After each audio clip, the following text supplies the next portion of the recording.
Hey, I'm Kai, and today we're going to be taking a look at the new-ish Line 6 Pod Express. I want to start by saying thank you to Paul at Mile House Studios for loaning me this pedal so that I can check it out on a video. Please subscribe to his channel if you haven't already. He does a lot of really cool guitar building stuff in his workshop, and it's really fun to watch. So the Pod Express is sort of a pocket amp rig, very similar to a lot of the other things we've seen in the Pod line from Line 6 in history. At just £180, this is the cheapest model in Line 6's range at the minute, and the easiest entry point into the sort of Line 6 Helix-esque ecosystem. The closest thing up from this, I'd say, would probably be the Line 6 Catalyst, but that's a whole amp setup and this is a single pedal. The Pod Express is also battery powered, which puts it in a very sort of small subset of modelers. The fundamental to the UI of this unit is that all of the different knobs have two sets of functions accessible via the Alt button. The first layer is what you can see on the front of the unit. This is going to be the sort of 4 different segments for each effect. So you've got distortion, modulation, delay and reverb with 4 different types of effects for each of those. As you sweep the knob up for these, you can see the green bars fill up in the main section. This is how prominent that effect is going to be. Now, I'm not sure if it's specifically tied to one parameter or if the delay will turn up the feedback as well as the mix. The second layer that you can see in the smaller grey text just beneath each of the effects is going to be your amp settings. So you've got gain, bass, middle, treble, and channel volume. There are some more secret settings than that I'll get into later on in this video, but that's essentially the fundamentals of how it all works. We've got 4 different offerings for each of the different effects, so 4 modulations, 4 drives, 4 delays, and 4 reverbs.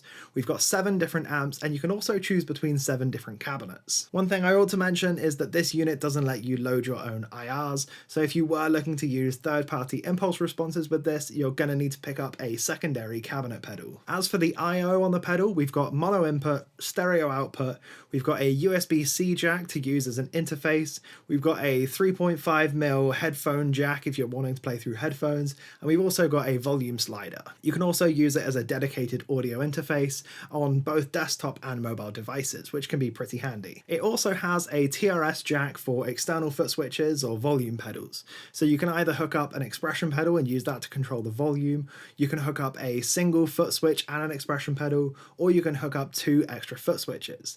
Okay, let's get straight into some tones with this. I'm running my Litigator Espada in drop D into the Pod Express, then we're running stereo out into my interface. So the main sort of middle knob on this unit is going to be your amp select knob. This lets you choose between the 7 different amps in the unit, or you can even turn the amp off if you've got it set to the down position. Let's switch over to the clean amp, which is based on a Fender Princeton.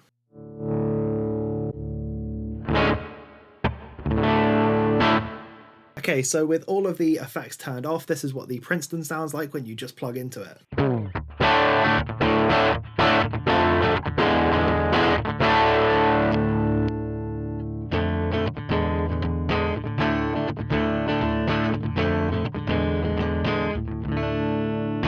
Let's dial the amp in how I like it. So we're going to do this by holding the Alt knob and turning each of the knobs.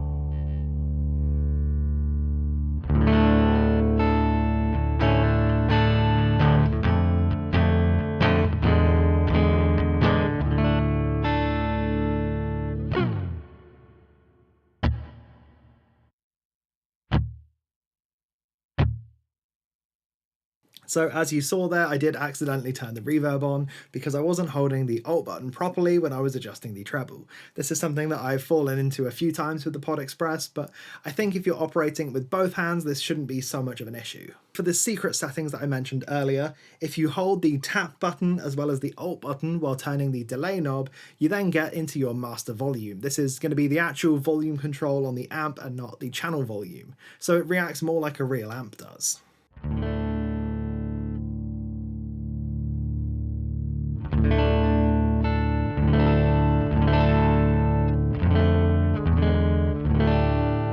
So with the master volume up nice and high, you get a big squishy sounding clean tone. On a similar note, if you hold the tap button, hold the alt button, and then turn the treble knob, this is going to be your presence control.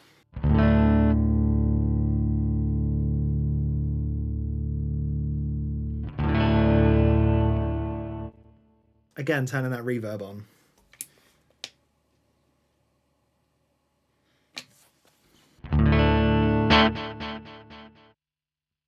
And the delay. So definitely a little bit finicky to get used to, but we've got our clean tones sorted now, so we'll dive into these effects. I'm not going to do a full deep dive of every single one of these, but for the delays, we've got analog, digital, tape, and ping pong.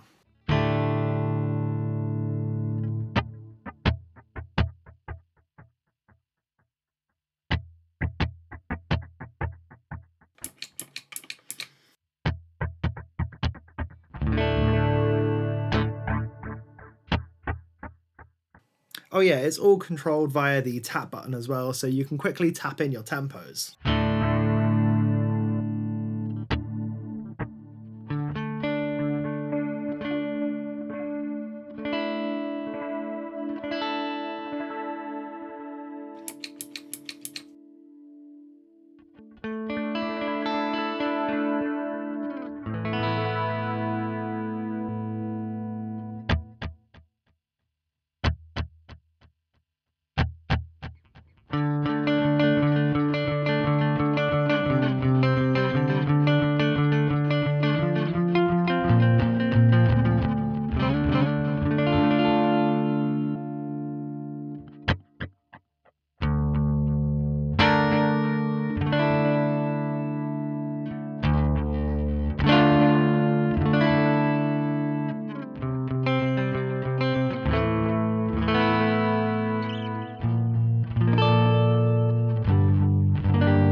Finally, on the delay mode, we've got the looper, but I'm not going to get into that now. Let's switch over and try out some of these reverbs. The reverbs are pretty standard. You've got spring, hall, plate, and then a sort of ambient sounding reverb in the space. These are all going to be Line 6 original reverbs.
For the 4 distortions, they've gone so middle of the road here, but it works perfectly. We've got a clon, a tube screamer, a DS1, and a big muff.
Onto the modulation section, we've got chorus, flanger, phaser, and tremolo.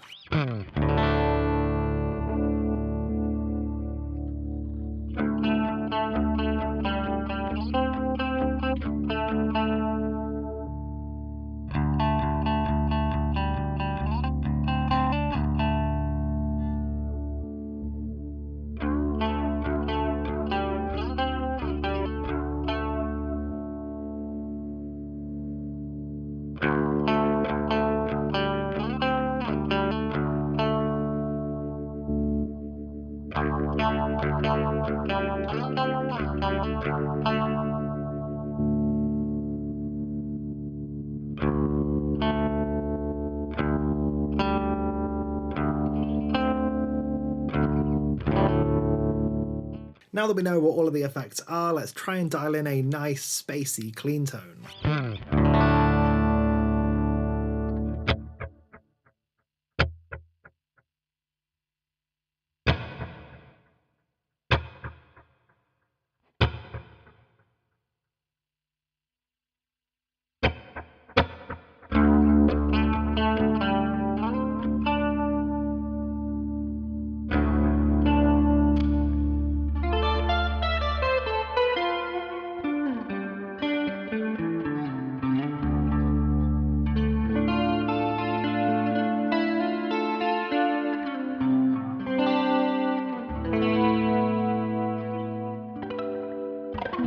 With a clean tone built, we can press and hold the amp knob and it'll take us to the save menu.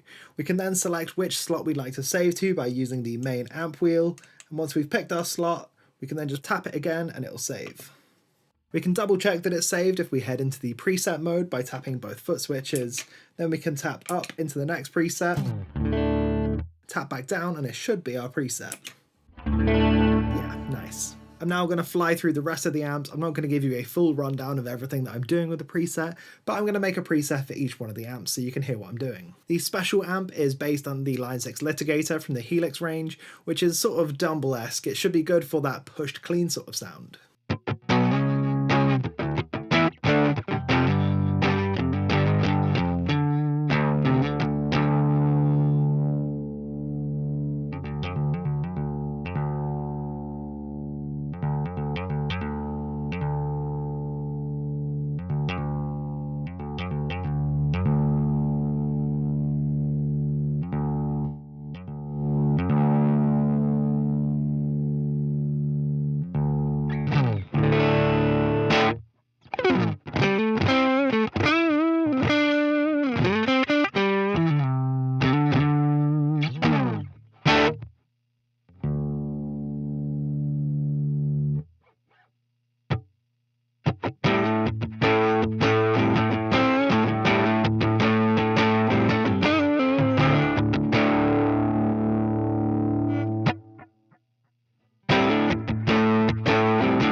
Okay, now we're going to save that preset.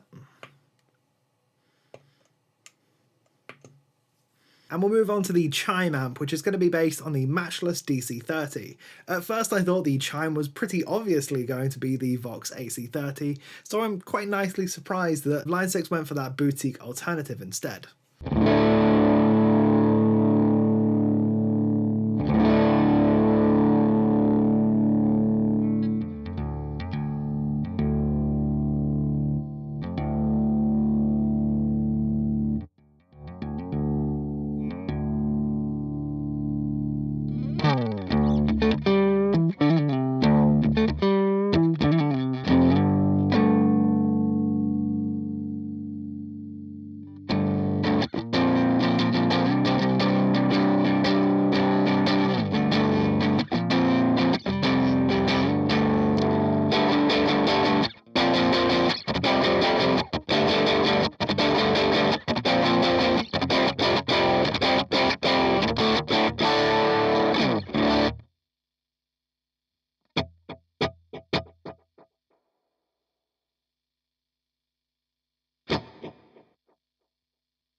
Okay, we'll save that and then we're going to move on to the next amp.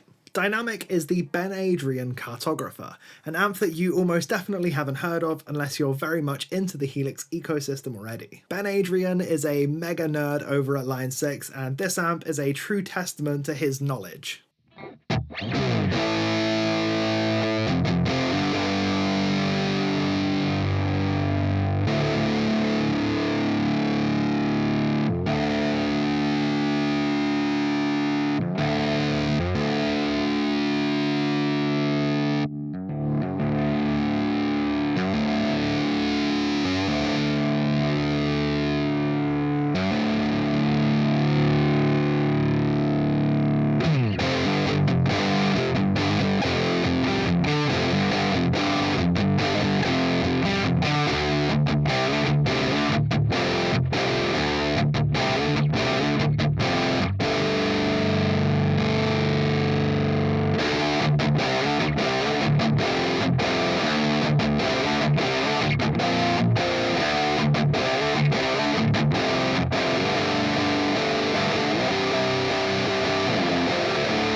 Now, I've just saved that over the wrong slot, which means I've lost one of my presets, but we're going to move on and pretend it didn't happen, okay? Crunch I thought was going to be a classic Marshall JCM 800 thing, but again, Line 6 have gone just ever so slightly against the grain here, and they've picked the Friedman HBE 100 instead.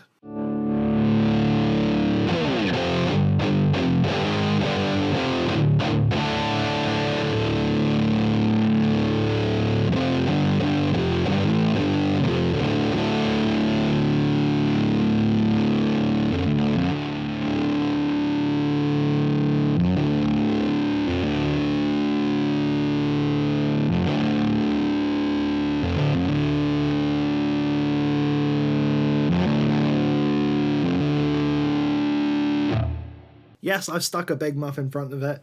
That's just how I like to run these amps.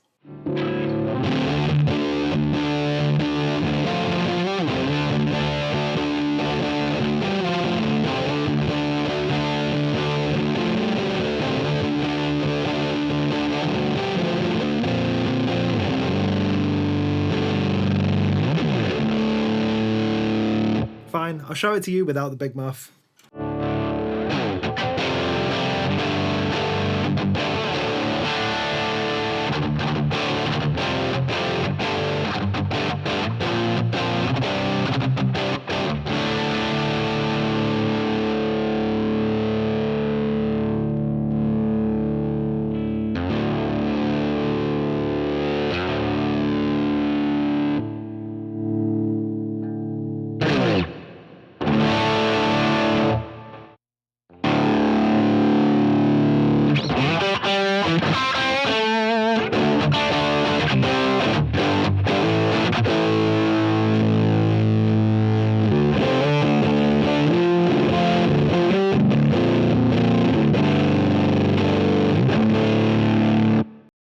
Okay, we'll save that one, and then I'm actually going to change guitar for this next one. So here I have my wonderful Balaguer Custom Woodman. This is a 26.5-inch scale-length guitar with an Evertune bridge, and it's currently tuned down to drop A sharp. Heavy is another Line 6 original amp. If you're familiar with the Helix units, this one is the Oblivion.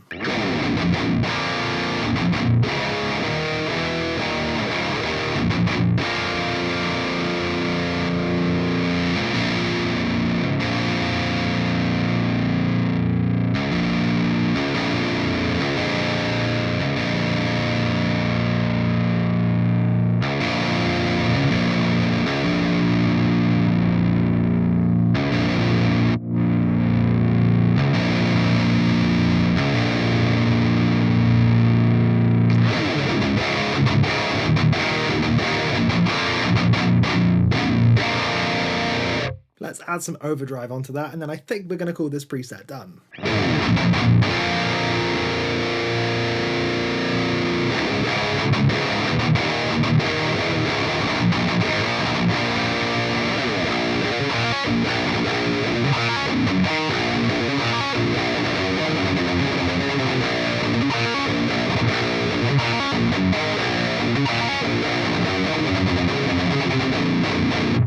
So there is a noise gate running on this preset as well, and I think we can change that if we hold the tap button, the alt button, and then adjust the distortion and the modulation parameters.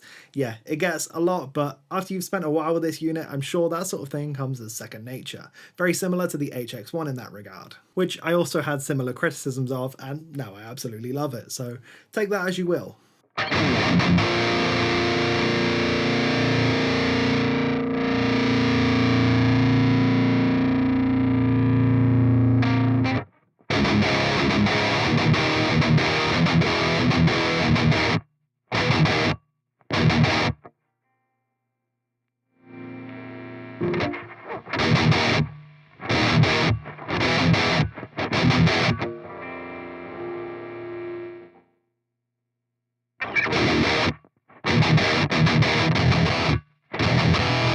Again, with turning the fuzz on, man, it's just, I'm struggling a little bit with this.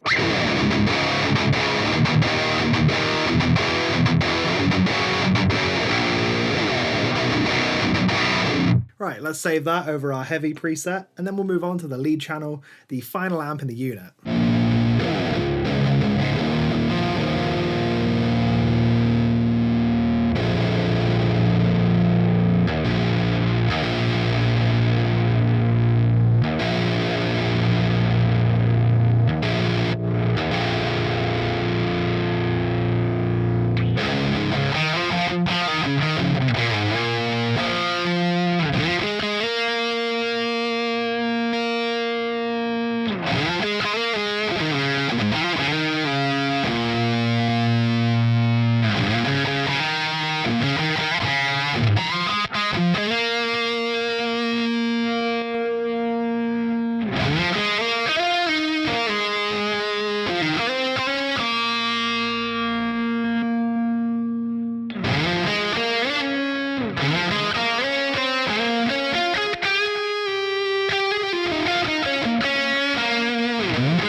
So with the final preset created, I can now press both foot switches again, get into preset mode, flick around between them, and sort of show you how that's working.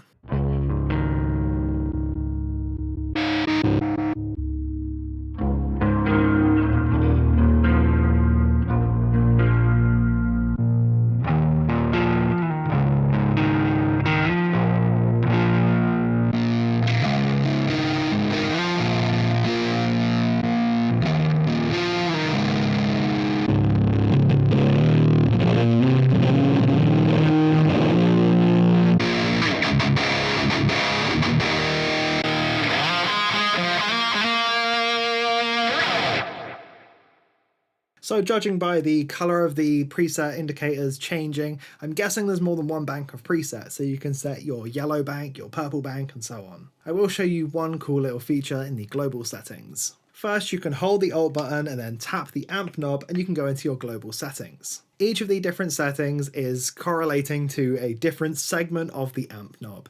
This is, you're going to need to pull the manual up for this unless it's just the things that you've got on the fly, but it's all nicely color-coded in the manual, so it shouldn't take you too long to set this up. Very much a set and forget kind of deal. Now, one thing that I would do in the global settings is I'd want the tap switch to actually be an on-off for all of the effects. The one that I want to access is on number 4, which I think will be the dynamic.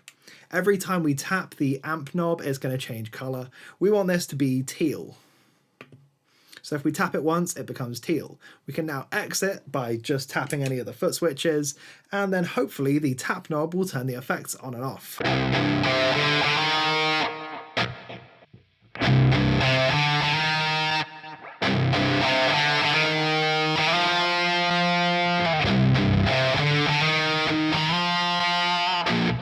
I'm sorry, I misspoke a little bit there. I wasn't changing the tap button, this was actually changing the main foot switch button. Once again, this video was made possible by Paul over at Milehouse Studios for loaning me this pedal, so be sure to check out his channel linked in the description box down below. So what do I think of the Pod Express? Well, sort of as expected, the tones are Helix quality, pretty fantastic, nice and easy to dial in a great sounding tone. Now, I'm not going to sit here and say, oh, I wish I had one of these when I was growing up or when I was getting into guitar or whatever.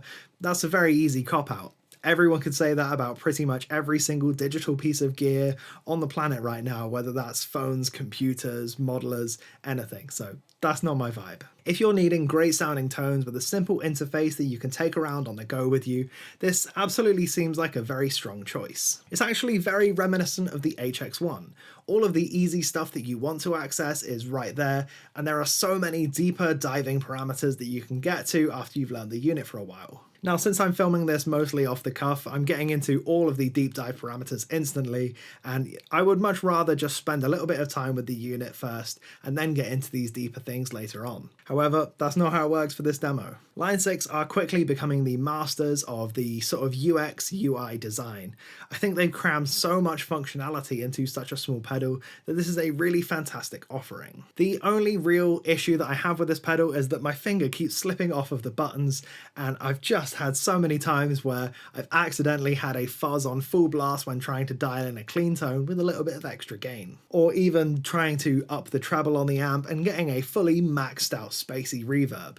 I think that does take you out of it a little bit, and it can get quite frustrating, as I'm sure you saw in this video, but once you learn the unit, I'm sure you know to hold the Alt button the whole time you're adjusting the knob, and then let go of the Alt button only when you've also let go of the knob. Should be pretty easy. Overall though, I'm really impressed. I'd say it's a really hard unit to critique in any sort of way. If you're already looking at this pedal and you're interested in it, buy it. You're going to enjoy it. Yeah, I think that's pretty much all I have to say actually.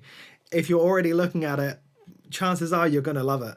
So that's everything that I've got for this video. If you enjoyed it, please drop me a subscribe. It goes a long way towards helping me out. There's a link on screen for you to check out my demo of the Line 6 HX1, which I also reviewed very favourably. The HX1 is a single effect, multi-effects processor that I think most guitarists need to be aware of at least. Thank you so much for watching this one all the way through to the end. It was a little bit rough and ready with it being a loaner unit, but I appreciate you sticking around regardless. Thanks for watching. I've been Kai.